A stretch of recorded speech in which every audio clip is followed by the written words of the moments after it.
하나님 아버지의 말씀 제가 읽고 나누도록 하겠습니다. 말씀은 에스더서 5장의 말씀입니다. 5장 1절부터 제가 끝절까지 읽고 말씀 나눕니다. 제3일에 에스더가 왕후의 예복을 입고 왕궁 안뜰 곧 어전 맞은편에 서니 왕이 어전에서 전문을 대하여 왕좌에 앉았다가 왕후 에스더가 뜰에 선 것을 본즉 매우 사랑스러움으로 손에 잡았던 금규를 그에게 내미니 에스더가 가까이 가서 금규 끝을 만진지라. 왕이 이르되 왕후 에스더여, 그대의 소원이 무엇이며 요구가 무엇이냐? 나라의 절반이라도 그대에게 주겠노라 하니 에스더가 이르되 오늘 내가 왕을 위하여 잔치를 베풀어 싸우니 왕이 좋게 여기시거든 하만과 함께 오소서 하니 왕이 이르되 에스더가 말한 대로 하도록 하만을 급히 부르라 하고 이에 왕이 하만과 함께 에스더가 베푼 잔치에 가니라. 잔치에 술을 마실 때에 왕이 에스더에게 이르되 그대의 소청이 무엇이뇨? 곧 허락하겠노라. 그대의 요구가 무엇이뇨? 나라의 절반이라 할지라도 시행하겠노라 하니 에스더가 대답하여 이르되 나의 소청 나의 요구가 이러하니이다.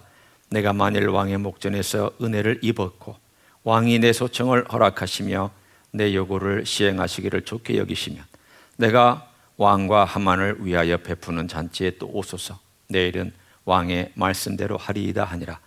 그날 하만이 마음이 기뻐 즐거이 나오더니 모르드게가 대궐문에 있어 일어나지도 아니하고 몸을 움직이도 아니하는 것을 보고 매우 노하나 참고 집에 돌아와서 사람을 보내어 그의 친구들과 그의 아내 세레스를 청하여 자기의 큰 영광과 자녀가 많은 것과 왕이 자기를 들어 왕의 모든 지방관이나 신하들보다 높인 것을 다 말하고 또 하만이 이르되 왕후 에스더가 그 베푼 잔치에 왕과 함께 오기를 허락받은 자는 나밖에 없었고 내일도 왕과 함께 청함을 받았느니라. 그러나 유다 사람 모르드게가 대궐문에 앉은 것을 보는 동안에는 이 모든 일이 만족하지 아니하도다 하니 그의 아내 세레스와 모든 친구들이 이르되 높이가 50규빗 되는 나무를 세우고 내일 왕에게 모르드게를 그 나무에 매달기를 구하고 왕과 함께 즐거이 잔치에 가소서 하니 하만이 그 말을 좋게 여기고 명령하여 나무를 세우니라. 아멘. 하나님께서 어떤 때에 깜짝 선물을 주실 때가 있습니다. 우리 생애에도 그런 깜짝 선물들이 나타나서 이건 참 놀라운 선물인데 그렇게 느낄 때가 있습니다. 저희 교회에 우리 김태열 집사님을 찬양 인도자로 보내주신 것이 하나님이 주신 깜짝 선물입니다. 팬데믹 때 저희 교회에 오셔서 재능을 썩히지 마시고 찬양 인도를 좀 해달라고 부탁을 드렸더니 기꺼이 이렇게 찬양을 인도해 주셨습니다.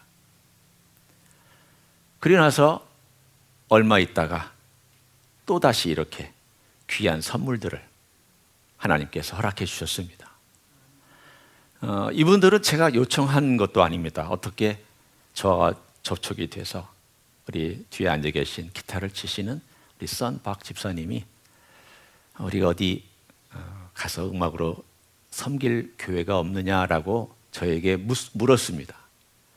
그래서 저는 서슴없이 우리 교회로 오십시오 라고 그렇게 초청을 해서 저희 교회에 오시게 되었습니다. 하나님께서 깜짝 우리에게 주신 선물이었습니다. 지금도 선물이시고 어떻게 이런 일이 일어났을까? 하나님께서 어떤 때에 전혀 예기치 않은 방식으로 예기치 않은 방향에서 예기치 않은 장소에서 예기치 않은 시간에 이렇게 선물들을 허락하시는 것일까? 우리는 그 때나 방법을 다 이해하지 못합니다. 오늘 본문에도 하나님께서 어떻게 인간이 계산할 수 없는 방법으로 역사하고 계시는지에 대한 이야기들을 쭉 우리들에게 전해주고 있습니다. 5장에 보면 드디어 왕후 에스더가 왕궁에서 행동을 시작하는 장면이 등장합니다. 그러나 이 행동이 나오기 전에 중요한 것은 이 여인이 기도했다는 했다는 데 있습니다. 우리는 지난 시간에 하나님의 섭리에 대해서 시간을 할애했습니다. 에스더서에서 중요한 것은 죽으면 죽으리라고 하는 신앙 고백이 아니다. 그보다 더 높은 것은 이때를 위함이 아닌가. 하나님께서 너를 왕후에 세우신 것은 이때를 위함이 아닌가라고 질문하고 있는 이 질문 속에 숨겨진 하나님의 섭리가 이 전체 에스더서의 주제입니다. 하나님 이름도 안 나오고 하나님이 이렇게 역사하셨다도 안 나오고 하나님이 이렇게 응답하셨다라는 표현도 나오지 않습니다. 정말 나오지 않습니다. 특이한 책입니다. 그러나 군데마다 하나님께서 어떻게 보이지 않는 손으로 역사를 이끌고 가시는지를 우리들에게 보물을 찾아보라라고 말씀하고 있습니다. 여러분, 보물찾기 잘 하셨나요? 잘 못했어요. 고개를 젓는 분들이 많으신데 보물찾기 잘 찾으면 재밌습니다. 익사이팅합니다. 많이 찾으면 어떻게 하죠? 나눠주기도 합니다. 나 5개 찾았는데 내가 너에게 하나 나눠줄게. 나눠주기도 합니다. 이 에스더서는 보물찾기입니다. 하나님을 찾아보라는 것입니다. 하나님이 어디에 숨어 계시는지, 하나님이 어떤 보물을 숨겨놓으셨는지, 하나님께서 어떤 손길로 역사하시는지를 읽어가면서 찾아보라고 그렇게 우리에게 던져준 책입니다. 따라서 여기서 에스더를 보면 안 됩니다. 여기서 모르드게를 보면 안 됩니다. 누구를 봐야 되느냐? 궁극적으로 하나님의 손길이 어떤 것이냐를 발견해야 에스더서를 읽는 진짜 의미가 드러나기 시작합니다. 그러나 하나님의 그 역사와 하나님의 섭리 안에서 그럼 우리는 아무것도 하지 않는 것이냐? 아닙니다. 하나님은 가만히 뒷짐지고 너희 보고 있으라고 얘기하지 않습니다. 물론 어떨 때 이렇게 말씀하십니다. 너희는 가만히 있으라. 내가 하나님 됨을 알지어다. 우리는 이 말을 듣고 나는 뒷짐지고 가만히 있어야만 되는가? 아니요. 우리가 해도 도움이 안 될 때 하나님께서 가만히 있으라라고 얘기하실 때가 있습니다. 그러나 행동해야 될 때도 있습니다. 오늘의 이야기는 행동하는 것에 대한 이야기를 나누고 있습니다. 하나님의 뜻이 분명한데도 행동을 안 하고 있는 그런 사람들에게 도전해 주는 메시지입니다. 에스더가 기도합니다. 그 기도의 내용을 간단하게 살펴봅니다. 모르드게요. 제가 왕궁에 나가서 왕에게 아련하면, 허락도 없이 아련하면, 명령도 없이 아련하면 저 죽을 수 있습니다. 대가를 생각했습니다. 위험하다고 얘기했습니다. 알고 있었습니다. 내가 행동을 취하는 것이 얼마나 위험한 일인지에 대하여 대가를 알고 있었습니다. 두려웠습니다. 그러나 두렵기 때문에 기도할 수 있는 것이 그리스도인이요 신앙인입니다. 에스더는 그래서 두 번째, 대가를 지불할 걸 각오하고 두 번째, 기도를 부탁합니다. 나를 위해서 3일 동안 금식하며 기도해 주십시오. 수산성에 있는 모든 유다인들을 다 모아서 기도를 공포하십시오. 합심하여 기도해 주십시오. 여러분, 합심 기도의 능력이 얼마나 큰지, 기도의 능력이 얼마나 큰지 성경은 계속 얘기합니다. 왜 이것이 중요한가? 여러분, 제가 가끔 성도들에게 이런 질문을 할 때가 있습니다. 같이 얘기를 나누다가 성도님, 기도 제목 있으세요? 라고 물으면 어떤 분은 기도 제목을 이렇게 줄줄줄줄 얘기해 주시는 분이 있어요. 어떤 분은 목사님, 저 기도 제목 별로 없는데요. 그런 분이 계세요. 기도 제목이 없다라는 것을 제가 듣는 순간 제 속에 드는 생각이 뭔지 아십니까? 이분이 하나님을 알까? 이분은 과연 하나님과 교제하는 분일까?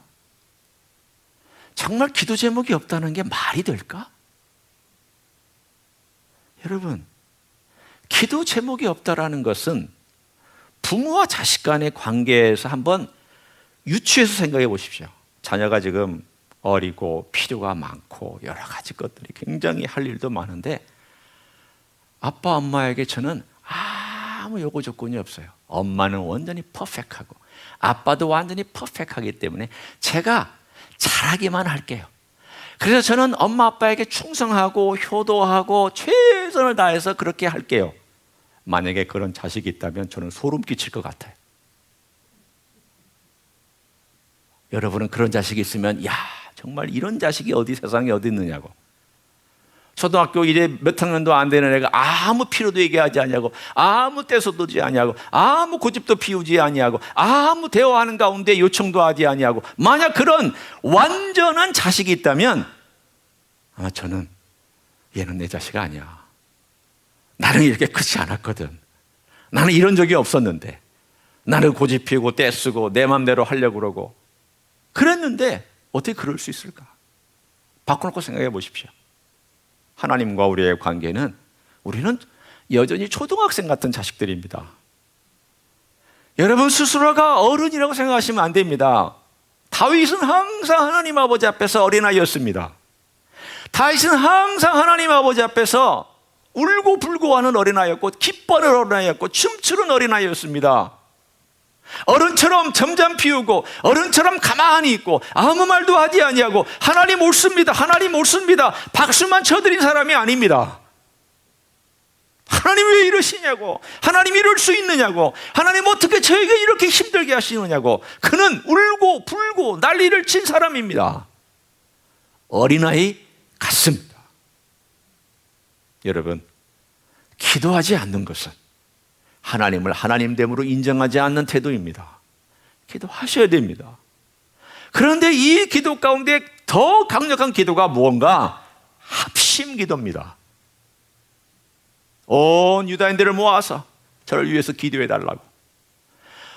당신이나 나나 이제는 한 목소리를 내야 되고 한 운명 공동체인데 내가 나서야 되는데 당신들이 나를 위해서 기도해야만 내가 나아가서 어떻게 행할지, 무슨 말을 할지, 왕의 마음을 어떻게 움직일지, 하나님의 역사가 어떻게 될지 기도가 필요하다고.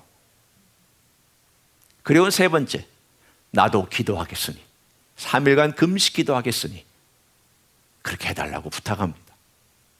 자, 이 상황을 한번 여러분 머릿속에 그려보면서 이렇게 상상해 보십시오. 에스더가 3일 동안 금식합니다. 물도 먹지 아니하고 음식도 먹지 아니합니다. 자, 여러분 한 3일 동안 금식해 보신 분 계세요? 아마 좀 계실 거예요. 물은 드셨죠? 대부분 물 드세요. 물까지 안 먹으면 어떻게 되는데요? 정말 힘듭니다. 정말 힘들어요. 목이 얼마나 타고 얼마나 힘든지. 제가 금식하고 이틀째가 되는 날, 제가 언젠가 제가 대학교 때 그걸 같이 나눈 적이 있습니다. 잠을 자는데 머릿속에 통닭이, 꿈으로 통닭이 왔다 갔다 떠가는 거예요. 얼마나 먹고 싶은지 음식이 막 제 머릿속에 떠다니고 꿈에 먹는 꿈을 꾸고. 제가 먹는 꿈을 잘 안 꾸거든요. 그렇게 금식하면은 그렇게 됩니다. 3일 동안 물도 안 먹고 밥도 안 먹고 금식합니다. 자, 3일 한 다음에 오늘 이야기를 보면 3일 금식이 끝나자마자 정제하고 화장하고 차려입고 왕 앞에 나갑니다. 자, 여러분 같으면 3일 금식한 다음에 얼굴은 어땠으며 모양은 어땠으며 그 생기가 어땠을 것 같습니까? 생각보다 사실은 3일 굶고 나면 쉽지 않습니다. 물론 이틀째가 힘들고 3일째부터 나아지긴 하지만 쉽지 않습니다. 그러나 그는 나도 금식하며 참여하겠다라고 얘기하고 금식합니다. 시녀들과 함께 기도합니다. 그리고 네 번째, 그는 결단합니다. 죽으면 죽으리라. 하나님이 살려주시면 살고 하나님께서 만약에 우리를 죽이신다고 작정하셨으면 죽으리라 라고 그는 고백하며 드디어 오늘 우리가 읽은 5장의 사건으로 들어갑니다. 이런 배경이 있어야 5장이 등장합니다. 자, 이 장면을 이제 드디어 왕이 집무실인 어전으로 여러분의 상상력을 동원합니다. 저나 여러분이나 페르시아 궁정의 집무실이 어떻게 생겼는지 전혀 알 수 없습니다. 우리는 조선 왕의 집무실 정도밖에는 모릅니다. 그러나 조선 왕의 집무실을 생각해 보시고 그거보다 훨씬 크고 훨씬 화려하고 훨씬 넓은 곳을 생각하시면 됩니다. 자, 여기가 왕자가 있고 여기에 긴 테이블이 있고 그리고 거기에서 지금 집무실이니까 사람들이 앉아 있습니다. 그날 어떤 대화를 하고 있는지 우리는 모릅니다. 무슨 회의를 하고 있는지 모릅니다. 다만 회의를 하고 있었을 것입니다. 집무실이니까. 왕의 침실로 찾아간 게 아닙니다. 왕의 어떤 어디 뒤에 있는 후원으로 찾아간 게 아닙니다. 왕의 집무실로 찾아갔습니다. 왕의 집무를 보고 있는데 여인이 들어와서 저 뒤에 서 있다? 만약 그날 회의가 화가 나는 회의였거나 뭔가 문제가 된 회의였으면 당장 죽음입니다. 허락 없이 들어왔기 때문에 죽음입니다. 그런데 왕이 여기에 앉아서 뜰이 이렇게 보이고 대신들이 이렇게 앉아 있는데 자기가 눈을 들어서 딱 보니까 왕 웨스터가 저 뜰에 저쪽에 발치에 서 있는 모습이 보였습니다. 자, 여러분 그 상상하고 지금 들으시는 겁니다. 여러분이 여기 앉아 있고 왕후가 저기서 지금 가만히 서 있는 모습을 보고 오늘 5장 1절에 이렇게 얘기합니다. 제3일에 에스더가 왕후의 예복을 입고 금식한 다음에 왕궁 안뜰 곧 어전 맞은편에 서니 왕이 어전에서 전문을 대하여 왕자에 앉았다가 자, 여러분 그림이 그려지시죠? 2절 왕후 에스더가 뜰에 선 것을 본즉 자, 그 다음에 뭐라고 나와 있습니까? 뭐라고 나와 있습니까? 매우 사랑스러움으로. 여러분 남자들이 한창 일에 빠져 있을 때 누가 싹 지나가면은 매우 사랑스럽지 않습니다. 제가 남자니까 얘기하는 거예요. 한참 일에 몰두하고 있는데 누가 싹 지나가면 저 뭐야? 이렇게 나오기 쉽습니다. 여자분들은 잘 모를 수 있지만 남자는 알아요. 그런데 반대가 되었습니다. 매우 사랑스럽게 보고 매우 어트랙티브하게 이 왕에게 다가와서 이를 물렸습니다. 그리고 그 규, 왕만이 쓸 수 있는 금규를 이렇게 내밀어서 손을 만지도록 했습니다. 이걸 내밀어야 사는 겁니다. 만약에 이걸 안 내밀으면 죽음입니다. 내밀었더니 왕후가 와서 그 금규의 끝을 이렇게 손을 대므로 그가 이제 자기의 소원을 말할 수 있는 자리가 되었습니다. 그랬더니 왕이 왕후가 찾아온 목적을 압니다. 그냥 쓸데없이 찾아온 게 아니라는 걸 분명히 알고 이렇게 말합니다. 그대의 요청이 무엇이냐? 내가 나라의 절반이라도 주겠다. 얼마나 사랑스럽고 얼마나 그 여인을 보면서 기뻤는지 자기 아내를 보면서 기뻤는지 내 나라의 절반이나 줄 거니까 뭘 요청하려고 이렇게 무릅쓰고 이 자리에 왔느냐라고 묻습니다. 그 말에 에스더가 성급하게 예, 저 하만을 죽여주십시오라고 막 얘기했습니까? 그렇게 하지 않았습니다. 왜 그 자리에서 하지 않았습니까? 성질 급한 한국 사람이라면 당장에 그렇게 했을 수도 있죠. 그러나 그렇게 하지 않고 제 잔치에 와주십시오. 그렇게 해야 옳습니다. 왜냐하면 대신들이 그 근방에 있기 때문에 왕후가 얘기하는 것을 듣고 판단이 서지 않으니까 어떻게 하면 좋겠냐고 아마도 대신들하고 상의할 수 있는 자리이기 때문에 그는 그렇게 하지 않은 것으로 저에게 비춰집니다. 그래서 잔치에 초대를 했습니다. 잔치에 초대를 했더니 잔치에 초대한 자리에서 왕이 또 술이 거나게 취한 다음에 또 묻습니다. 그대의 요청이 무엇이뇨? 똑같이 얘기합니다. 나라의 절반이라도 주겠다고. 하만하고 같이 온 자리에서 그렇게 묻습니다. 그러자 에스더가 어떻게 얘기합니까? 왕이시여, 제가 소원이 한 가지 있는데 내일도 와주십시오. 그때 제가 얘기하겠습니다. 왜 그럴까요? 여러분 같으면 왜 그날 거기서 하만이 있는 자리에서 자기가 원하는 걸 얘기하지 않냐고 한 번 더 미뤘습니까? 아마도 왕의 마음을 더 확고하게 에스더의 소원을 들어주는 쪽으로 만들기 위해서 그런 것이라 생각할 수 있습니다. 왕의 마음이 더 확고하게 됐습니다. 도대체 뭐길래 나보고 들어달라고 그런 건가? 이런 잔치를 통해서 나에게 뭘 요청하려는 건가? 이건 내가 꼭 들어줘야만 하는 그런 소원인가 보다 라는 마음을 더 갖게 만들었습니다. 오늘 그 이야기가 두 번째 잔치까지 나와 있습니다. 여러분, 여기서 하나님이 어디 계십니까? 자, 여러분과 제가 이 이야기 통해서 5장 1절부터 8절의 이야기를 통해서 하나님이 어디에 계시는지를 한번 같이 찾아보기를 원합니다. 여러분 같으면 하나님이 어디 계십니까? 여러분이 아무리 눈을 씻고 아무리 생각하고 봐도 하나님이 어디 계시는지 안 보이는데요? 라고 대답할 수밖에 없는 이야기들입니다. 어디 계십니까? 성경 공부는 아니니까 제가 대답을 해야죠. 저는 제일 먼저 여기 있다고 생각이 듭니다. 왕후 에스더가 뜰에 선 것을 본즉 매우 사랑스러움으로 하나님께서 왕의 눈을 그렇게 만드셨고, 그 다음 그대의 소원이 무엇이뇨? 내가 이 나라의 절반이라도 주겠다라고 얘기한 왕의 말 가운데 하나님이 마음을 움직이고 계시고, 그리고 에스더가 첫 번째 그 자리에서 말하지 아니하고 잔치 자리에까지 초청하고 그 다음 잔치 자리까지 오게 만드는 이러한 일련의 과정 속에 에스더의 지혜 속에 하나님께서 역사하고 있습니다.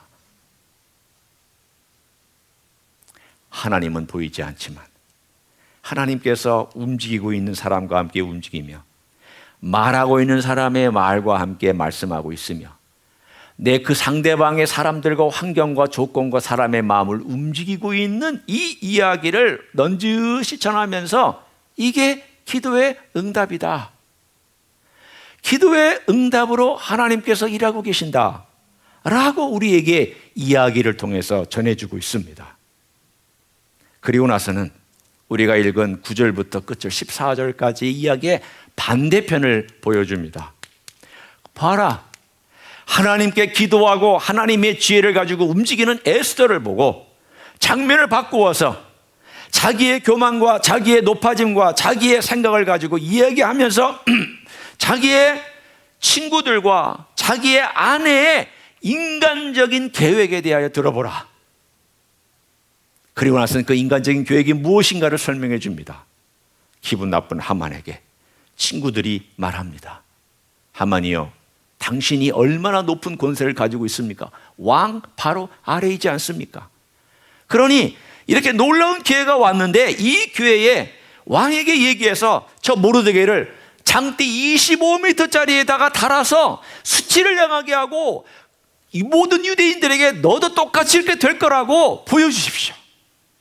그러면 당신의 유세가 더할 거며 많은 사람들이 당신을 보면서 절하기를 기뻐할 것입니다. 그렇게 얘기를 합니다. 한쪽에는 하나님에게 기도한 에스더의 계획이 움직이고 있으며 한쪽으로는 하나님의 뜻에 거절하고 거부하는 하만의 계획이 움직이고 있는 두 개가 충돌하기 직전에 마치 바로 직전에 오늘의 이야기가 맞춰지고 있습니다. 아마 TV 시리즈로나 영화 시리즈로 이것이 나왔다라면 사람들은 다 궁금해서 다음에 뭐가 될까라고 기다리고 있었을 겁니다. 여러분 연속극 잘 보시죠? 안 보세요? 전혀 안 봐요? 전혀 안 봐요? 여러분 영화 시리즈 전혀 안 보세요? 그 다음 시리즈가 기대가 되도록 꼭 만듭니다. 저는 제가 이제까지 본 영화 중에 제일 멋있게 본 영화가 반지의 제왕입니다. 반지의 제왕은 3편으로 되어 있어요. 그런데 이 반지의 제왕이 3편으로 되어 있는데 이 3편을 한꺼번에 다 찍었습니다. 뉴질랜드에서. 그런데 1년마다 한 번씩 개봉하는 겁니다. 얼마나 1년이 긴지. 제가 1편을 보고 나서 다음 크리스마스까지 내가 어떻게 기다리지? 꼭 보면 연말에 개봉했습니다. 한국에서. 그러나서 또 두 번째를 보고 이거 어떻게 내가 또 1년을 기다리지? 그래서 제가 그 결말을 알고 싶어서 책을 사서 봤습니다. 아예 엄청 깁니다, 책이. 그리고 그 책 이야기를 전의 이야기도 나오고 그 이야기도 나오는 그 이야기를 다 읽어보고 나서야 이 이야기가 이렇게 전개될 거구나 라는 것을 알고 제 마음이 시원한 다음에 제가 3편을 봤습니다. 그러나 그럼에도 불구하고 스펙터클한 웅장함과 그 영화의 이야기를 그렇게 잘 표현한 것에 대해서 세상에 이렇게 잘 만든 영화가 있을까 싶을 정도로 저는 그렇게 재미있게 본 영화가 반지의 제왕입니다. 오늘의 이야기가 그렇습니다. 어떤 일이 다음에 벌어질까? 하나님이 어떻게 역사하실까? 지금 하나님께서 기도하는 사람들 통해 일하시는데 반대쪽에는 거부하고 반대쪽에는 그것을 망하게 하려고 하는 세력이 이렇게 뭉쳐지고 대결하려고 하는 그 시점이 있는데 어떻게 될까라고 오늘 본문은 끝납니다. 자, 우리는 다음 주에 그 대결을 볼 거지만 오늘 이 이야기를 통해서 우리가 함께 나눠야 될 교훈을 2가지만 나누기를 원합니다. 첫째는 기도의 힘을 간과하지 마십시오. 특별히 합심 기도의 힘을 여러분이 간과하지 마십시오. 어느 시대나 교회가 위기에 처할 때 교회는 기도했고 그 위기를 합심 기도를 통하여서 극복하였고 개척하였고 그리고 이겨나가면서 여기까지 왔습니다. 사도행전에 이런 이야기가 나옵니다. 사도들이 붙잡혔습니다. 감옥에 갇혔습니다. 꽁꽁 묶여서 팔을 쇠꼬랑 꽉 묶어놓고 팔 묶어놨습니다. 교회가 열심히 기도했습니다. 하나님께 정말 기도했습니다.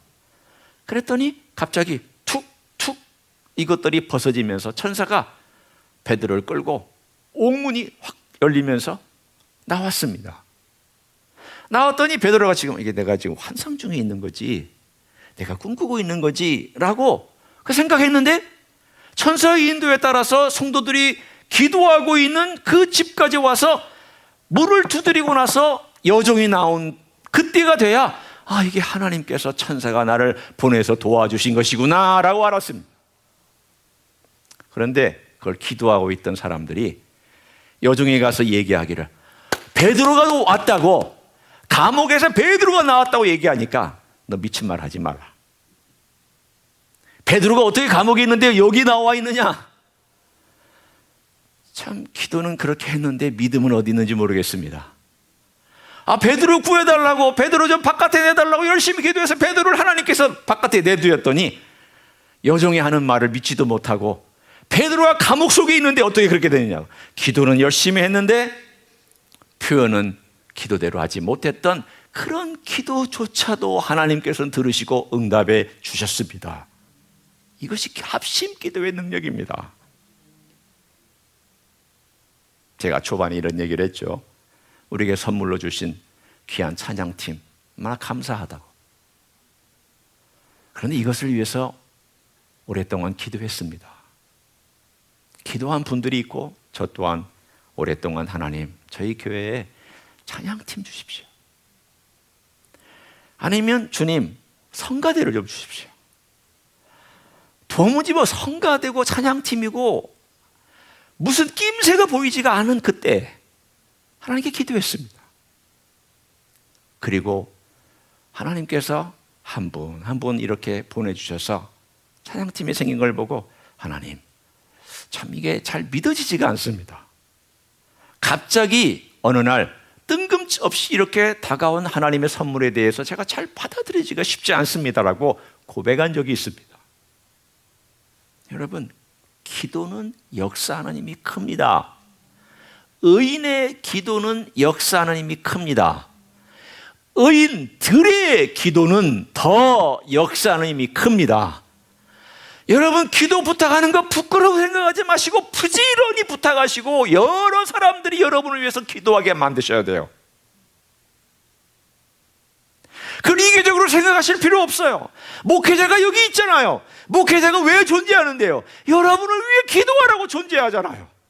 그런데 목회자가 기도 제목이 뭐냐고 물어보면 기도 제목이 없대요. 여러분은 하나님이 주신 저 같은 사람을 사용할 줄을 모르는 분 아니에요. 사용하셔야죠. 그리고 주변에 있는 기도의 용사들에게 기도를 부탁하셔야죠. 기도로 역사하는 힘이 큰데 왜 기도를 부탁하지 않으세요? 상대방 기도 안 해줄 것 같아서? 그래도 부탁하셔야죠. 매일은 못해도 기억날 때마다 기도해달라고 부탁하셔야죠. 기도는 역사하는 힘이 큽니다. 하나님의 섭리를 믿고 있는 사람은 기도하는 사람입니다. 하나님의 섭리를 믿고 있다고 하면서도 기도하지 않는 사람은 어떤 사람입니까? 두 종류의 사람입니다. 하나는 운명론자입니다. 스스로 운명론자라고 아니라고 여겨도 운명론자입니다. 또 하나는 인본주의자입니다. 운명론자는 내가 뭐해? 하나님이 알아서 다 하시는데 이런 사람이고, 인본주의자는 기도에 무슨 소용이 있어? 내가 알아서 해야지. 내가 직업 구하고, 내가 일거리 구하고, 내가 일하고, 내가 사람 선택하고, 내가 집을 고치고, 내가 모든 자녀들을 키우고, 내가 모든 걸 다 해야지. 내가 결정하고 내가 다 해야지. 인본주의자입니다. 하나님이 그 과정 속에서 어떻게 역사하시는지, 어떤 도움을 구하는지 별로 관심이 없습니다. 신앙인은 이 두 종류의 사람 아닙니다. 기도하며 하나님께 부탁하면 하나님께서 그 발걸음을 어떻게 인도해 가시는지를 경험하면서 합니다. 여러분, 왜 하나님이 그렇게 만들어 놓으셨겠습니까? 하나님이 다 알아서 하시면 되지. 전지전능하고 지혜롭고 모든 걸 아시고 모든 걸 선을 이루실 수 있는 분이 다 알아서 하시면 되지. 왜 여러분 보고 기도하라고 얘기를 합니까? 왜 그런 줄 아십니까? 여러분도 기도 가운데 동참하며 여러분도 언젠가 여러분의 수고에 대하여 상급을 받도록 하나님께서 길을 열어 놓으셨습니다. 그게 하나님의 섭리입니다. 하나님은 기도하지 않는 사람 쓰지 않습니다. 기도하는 사람을 통하여 쓰십니다. 그러면 내가 기도하지 않으면 어떻게 됩니까? 그러면 그때 하나님이 쓰시는 거 스탑되어 버립니다. 또 다른 기도하는 사람을 사용하여 일하시고, 기도하는 공동체를 통하여 일하십니다. 우리는 계속 하나님 아버지 앞에 기도하며 쓰임 받기를 원한다고 기도하셔야 됩니다. 그런 개인과 가정과 공동체를 통하여 하나님의 뜻을 이루어 가실 것입니다. 두 번째 교훈은 하만은 꼭 있습니다. 여러분 주변에 하만 같은 사람과 여러분의 일을 반대하는 사람과 혹은 하만 같은 환경과 조건은 항상 있습니다. 그 반대가 클수록 우리는 힘듭니다. 두렵습니다. 그러나 이렇게 생각하십시오. 그들이 클수록 그들의 넘어짐도 크다. 그들의 반대가 강할수록 그들의 그 반대가 뒤집어지는 것도 더 크다. 반대로 그 큰 방해가 있을수록 나에게 주어진 축복도 더 크다. 내가 어려움을 겪고 공고한 화만이 내 주변에 많을수록 그 과정을 통하여 하나님께서 주시고자 원하시는 엄청난 은혜와 축복도 그만큼 크다. 이렇게 생각하시면 됩니다. 여러분의 고난이 없으면 은혜도 별로 없습니다. 그러나 여러분에게 고난이 있으면 그만큼 은혜도 큽니다. 여러분이 힘들면 그만큼 은혜도 크고 강하게 역사할 가능성을 갖고 있습니다. 그러면 어떻게 돼야 그 고난과 은혜가 내게 크게 다가와서 내 삶의 전체가 그 안으로 들어갈 수 있느냐? 기도하시고 행동하셔야 됩니다. 하나님의 뜻이 분명하면 에스더처럼 기도하고 그리고 발을 디디셔야 됩니다. 여러분, 기도한 다음에 발을 디딘 에스더를 보면서 아니 어떤 때는 하나님께서 가만히 있으라 내가 하나님 됨을 알지어다라고 시편에 말씀하시지 않습니까? 여러분, 가만히 있으라는 것은 시끄럽게 하지 말라는 뜻입니다. 네가 앞서서 하려고 시끄럽게 하지 말라는 뜻이지 아무것도 하지 말고 가만히 있으라 그거 아닙니다. 기도하라는 뜻이요 찬양하라는 뜻이지 아무것도 하지 않냐고 침묵 짓고 있으라는 뜻이 아닙니다. 여호사밧이 너는 가만히 있으라 내가 다 알아서 하겠다라고 여호사 가만히 있었습니까? 여호사밧이 어떻게 했습니까? 성가대를 앞세우고 그 주변에 자기 나라를 완전히 멸망시키려고 다가온 연합군 앞에서 성가대를 앞세우고 하나님을 찬양하고 온 군대가 그 뒤를 따라가고 백성이 뒤를 따라가서 찬송을 했더니 하나님께서 알아서 그 모든 군인들을 다 없애버리셨습니다. 찬송이 시작하며 전진할 때 아무것도 하지 말라는 것은 아무것도 하지 말라는 그 말이 아닙니다. Be still. 이 말은 너 시끄럽게 떠들지 마라 그 뜻입니다. 하나님 왜 이러네 왜 하나님 나 이렇게 살면 안 돼. 뭐 하나님 안 해주신데 어떻게 이렇게 나를 의심하거나 불평하거나 이렇게 하지 말고 나를 신뢰하면 나에게 기도하고 기다려라. 내가 어떻게 행하는지를 봐라. 이야기예요. 기다릴 때는 기다릴 줄 알아야 돼요. 그리고 행동할 때는 행동할 줄 알아야 돼요. 이 두 가지는 항상 신앙인에게 도전이 될 것입니다. 어지럽습니다. 이 세상. 푸틴이 하만 같습니다. 무고한 사람 죽입니다. 이런 하만 같은 사람들이 계속 일어날 것입니다. 이 세상은 앞으로 그렇게 될 것입니다. 우리는 어떻게 살아야 되느냐? 지금 이 땅에는 하만이 없다고 생각하지만 어쩌면 지금 일어나고 있는 중일지도 모릅니다. 러시아 같은 푸틴 같은 사람이 언젠가 이 세상을 뒤집어 엎으려고 작정하며 하만처럼 우리를 그리스도인들을 저 장대 위에 높이 달고 우리를 어렵게 만드는 위기가 닥쳐오는 가운데 지금 여러분 내일을 모르시잖아요. 에스도 모르고 하만도 모르고 그냥 이 일을 하루하루 걸어가는 것처럼 우리 모르고 있습니다. 여러분이나 저는 모르고 있습니다. 어떤 일이 닥칠지 모릅니다. 어떻게 살아야 됩니까? 에스더서를 보면서 하나님의 손길이 어떻게 역사하고 있는지를 발견하시고 오늘날도 하나님의 손길을 의지하며 걸어가는 삶을 사셔야 됩니다. 기도하면서 하셔야 됩니다.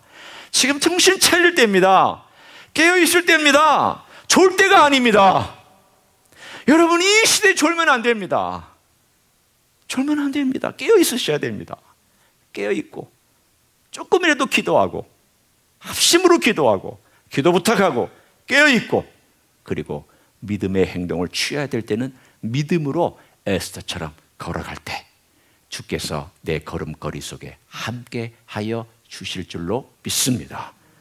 그런 삶을 계속해 살아가시기를 예수님의 이름으로 간절히 축원합니다. 기도하겠습니다.